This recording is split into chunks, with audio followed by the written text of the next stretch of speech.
videonya Den supaya mengerti dan memahami instruksi Bung Karno yang dahulu kutitipkan bangsa dan negara kepadamu. Nah, jika memahami hal itu bahasa siapa? Karena sudah beberapa kali presiden belum menemukan rakyat ini kemakmuran yang merata, belum merasakan kemerdekaan yang sebenarnya.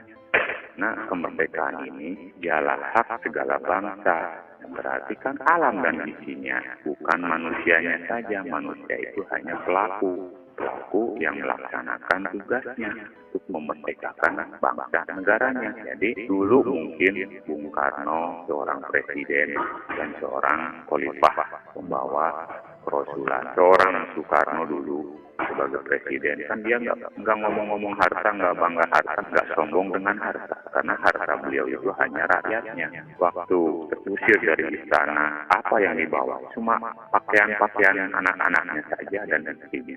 Nggak ada yang dibawa kayak apa-apa, enggak. Sampai anaknya bilang, "Pi, itu bawa Pi, jangan, itu punya negara." Nah, di seorang Bung itu dulu yang arif dan bijaksana. Padahal beliau itu pelimpah aset dunia, karena beliau itu sudah tidak ada lagi sekarang di alam negaranya, mengambil jati diri, bergabung bersama ruh. Akhirnya jiwa, ruh, dan nurnya itu sebagai khalifah dan presiden masuk ke jiwa yang muda-muda. Disambungkanlah dengan dahulu perjanjian Sumpah Pemuda. Makanya kemunculan instruksi jiwa Soekarno Muda itu ya sekarang isinya yang muda-muda, tubuhnya, raganya. Cuma di antaranya itu ada satu yang paling tunggal, yang beda dari yang lainnya, gitu loh. Ibarat wali 9 tapi ada 10 tunggalnya. Makanya dikatakanlah tuh 9 wali 10 tunggal. Tunggal itu kan berarti satu. Bila digabung dengan 9 kan 19, ya kan? Iya. Cuman kan kali ini nggak ada yang memahami bahwa kebangkitan jiwa Soekarno itu setelah digodok di sana bersatu dengan ruhnya, karena waktu dia tinggalkan harta itu banyak, ruhnya belum turun. Nah, sekarang ruhnya udah turun melalui jiwa-jiwanya, hartanya membutuhkan ruh itu. Makanya harta siapapun dimanapun ini sebetulnya cuma cangkang, karena belum ketemu ruhnya. Hati-hati harta itu kalau tidak mengerti makna arti intisarinya, karena jangan sampai tergoda, teriming-imingi oleh perintah iblis dan setan. Cuma anak iblis dan setan itu sekarang sudah berwujud mendarah daging ke Abu Jahal dan Idajil. Itu wujudnya ya laki-laki, perempuan atau wanita, yang manusia juga wujudnya. Artinya sekarang itu kita walaupun rambut sama hitam, seketurunan, sedulur, sekandungan pun belum tentu jiwanya sama, kan gitu. Kan saya bilang selama 980.000 tahun yang lalu.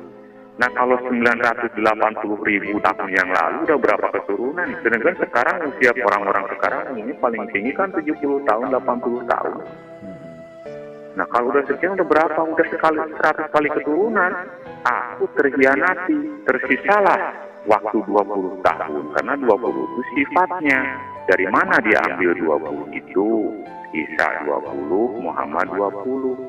Tapi diambilnya dari kitabnya. Dahulu kitab Taurat, Nabi apa, Zabur, Nabi apa, Injil, Nabi apa, Al-Quran, Nabi apa, atau Quran. Taurat 10, Zabur 10, dahulunya itu. Udah kesangka 70. Nah, 70 itu kan usianya Pak Karno meninggalnya dahulu. Nah, sementara bahasa sekarang Indonesia itu sekarang udah genap di angka 22 ya tahun sekarang. Ibarat gaplek mah tahun kemarin sama balak 2 kan dikocok ulang. Nah, itulah sekarang pergantian alam, pergantian perilaku, pergantian rahasia yang orang-orang tidak ketahui. Makanya turunlah jiwanya melalui tubuh manusia yang muda itu tidak diketahui siapapun. dikatakan putra senja menyising sang fajar. 980 tahun kan tinggal 20 tahun bertambah sore, ya kan? Iya. Nah, sore itu justru akan menyising yang fajar. Kan itu kalau dahulu kan Soekarno putra sang fajar. Kalau ini sekarang gelarnya putra sang senja menyising sang fajar. Jadi kebalik, dulu Soekarno super Semar, sekarang Semar super.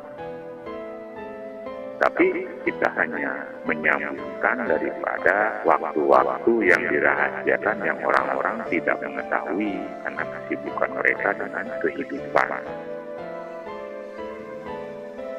Kalau Wali 99 Soekarno, kalau 313 Majapahit. Makanya disitulah perimbangan supaya mengetahui bahwa diri kita pun ada sifat, jangan sampai kalahkan itu mendahului raga. Nah, itu. Nah, iblis itu adanya di hawa nafsu. Ya, gitu. Itu di antara yang buruk sebagai contoh, kita berkaca, sifat itu 3 kita ngaca, jangan ikut iblisnya, kan gitu. Nah, itulah dulu ilmu seorang Soekarno yang mampu meluluhlantarkan lelembut dan gaib. Makanya disebut Rijalul Goib, rajanya gaib itu Soekarno. Karena dia mampu mengendalikan hawa nafsu daripada setan dan iblis. Cuma kalahnya Bung Karno dulu sama Rahwana, rajanya setan dan iblis. Makanya jiwa yang tersakiti itu selama 988.000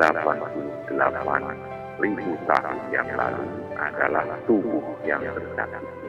Karena Soekarno itu seorang khalifah, tubuh ayat antara angka. Itulah yang dikatakan Sabdo Palon Naya Genggong, aku akan tetap memberontak, aku akan tetap berjuang karena ketidaksukaan atas penindasan, atas tidak adil, atas pengkhianatan dan sebagainya. Terus memberontak, itulah jiwaku. RI itu rahasia ilmu. Betul. Ya, cuman kan sekarang yang menjadi sedikit ganjalan lagi adalah begitu mengetahui tentang hal kebenaran, sementara alam ini sudah alam alang-alang, sudah gelap, manusianya udah laliur, ibarat rumput yang bergoyang, kesana ikut, kesini ikut. Ada angin timur ikut ke timur barat, itu manusia sekarang labil. Sesungguhnya setan dan iblis ini merindukan kasih sayang, ingin tobat, ingin kembali ke Gustinya Pencipta karena dahulu dilaknat, akhirnya jadi penggoda ke manusia. Nah, sekarang manusia yang sudah tahu tentang iman, ajak iblis itu ke arah yang benar, dia sangat senang. Yuk, kurang jiwa muda babarengan. Jadi reinkarnasi perubahan jiwanya melalui raga yang baru. Ya, karena kan ilmu malakut itu dengan sendirinya tanpa dibisakan dia akan bisa. Itulah anak didik alam, namanya bocah angon. Itu nanti itulah orang-orang benih-benih tunas-tunas muda-mudi yang akan memegang tahta kemerdekaan. Cuman di antaranya nanti tetap ada satu yang mumpuni, yang paling unggul di antara yang lainnya. Pendekar 9 benua itu namanya Tiger Wong. Tiger Wong itu memiliki 2 putra, Samun dan Samaun.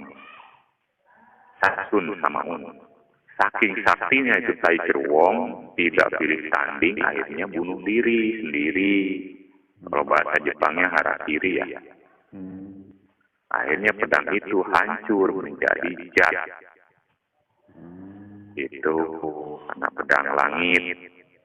Setelah kerajaan Tiger Wong 9 Cakrabuana itu dia meninggalkan jati dirinya, mengakhiri hidupnya di daerah Kepulauan Indonesia. Itu di Gunung Grawijaya, karena akarnya bisa menghancurkan Pulau Jawa.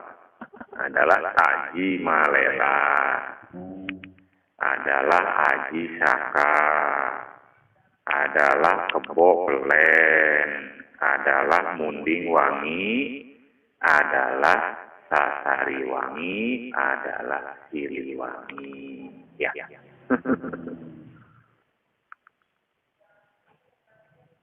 Jadi semuanya jas merah.